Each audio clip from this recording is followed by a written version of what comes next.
Hey, what's going on YouTube? Alabama Reloader here. So, yeah, we gotta get rid of the scope. Not necessarily get rid of it, but I don't know. I'm just not a fan. As I continue to go to the range and get more shots with this 280 Ackley, with this Discovery optic on here, yeah. The scope itself, I don't have a problem with. Okay, the glass quality is great for what it is, right? This is a budget scope. I think when I bought it on Amazon, it was like $249 or something. This is the 5 to 30 by 56 version, the HD Gen 2, whatever. And, you know, out of the box, not bad. The scope rings, I mean, they're not the best in the world, but they do a good job. And they come with the scope, so that's nice. And just in general, I mean, overall, the fit and finish and the functionality, right? Everything functions as it should. The issue that I'm running into is with this elevation turret, all right? Now, it is completely loose, just so when I pull this off, you're not like, oh man, the thing's broken. No, I loosened up all 4 of the set screws because this is how I ended, this is a 0 stop. This is how I ended my range session recently, right? Because again, even after, so I did a video about this, or I mentioned this in the video, and I believe talked about it a little bit on a recent live stream that I did. But these 4 set screws continue to come loose while I'm shooting, right? And obviously you don't want to over torque these screws. You can damage the internal mechanism, all of that. Yeah, there's a fine line, right, between too much torque, not enough. But somebody did recommend, they were like, hey, throw some thread locker on there when you go to, you know, tighten everything down. Once you get it zeroed and all that, just throw some thread locker on there and you should be fine. Well, I gotta be honest with you, I don't want to do that. I've never had to do that, ever, with a scope, ever. And I've owned a ton of scopes. I've never had this problem happen before, so I don't really know what's going on. You can definitely, is it gonna focus? I don't know. I mean, you can see where the screws are making complete contact, so shouldn't be a problem.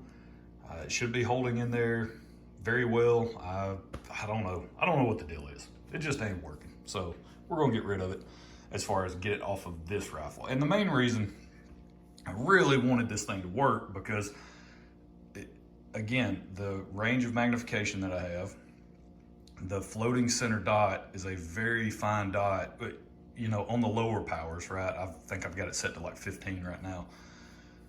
And it's almost the perfect size for a 1/4 inch dot, point of aim, right? My aiming point is a 1/4 inch dot at 100 yards, which is what I like to shoot all the time, 100 yards.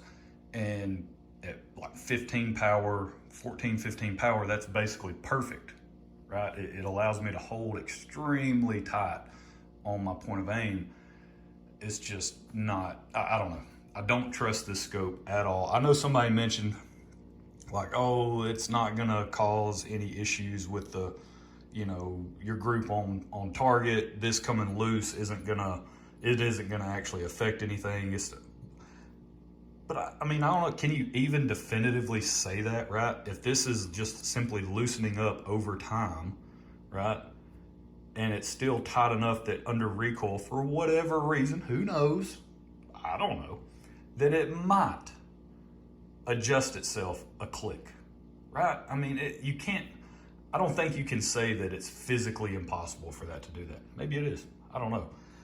I don't have a lot of confidence in this optic.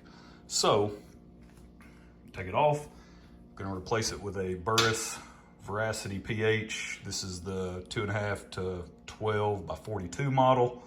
I'm gonna put this optic on there. This is one I just had sitting in the closet. This is it's a pretty nice scope.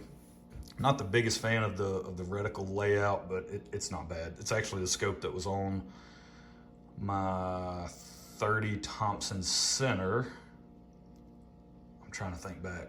Yeah, it was on my 30 Thompson Center where my daughter killed her deer this season. When she killed her buck this season, this is the optic. If you go back and watch that video, this is the scope that I was running on that rifle at the time. So I'm just gonna swap it out, move it over to the 280 and go from there. So yeah, it's just kind of unfortunate. I really, really wanted this Discovery optic to work, and it does work as far as I don't know. I think I could put this on something maybe that has less recoil, right? Like I've got a 22 Creedmoor barrel for 22 Creed project that I'll get back around to at some point in time. It's not gonna be anytime soon, but you know, maybe I put it on that gun, right? Because that's a pretty heavy profile barrel. That would be more of like a chassis setup, which is another reason why I'm not gonna get around to it anytime soon. I don't have a chassis, so especially one that can accommodate the diameter of that barrel. All right, so get that off of there.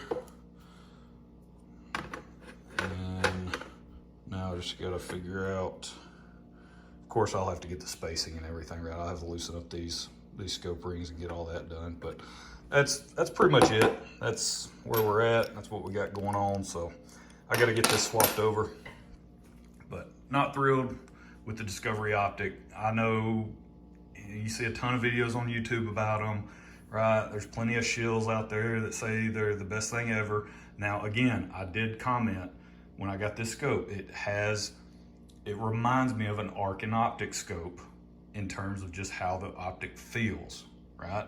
And somebody did comment, hey, that's the same company that used to make the Arkin optics, whatever. I don't know.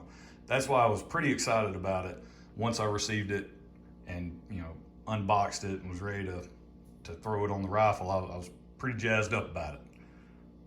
I'm not that jazzed up anymore. So again, this is the only scope that I've ever had do this where I just cannot get these little set screws to remain tight. So we'll take that off, do a little switching around. That's it. That's where we're gonna leave it. Short video, just mostly complaining is what it is. Sometimes it happens. So we'll catch y'all next time. Y'all have a good one.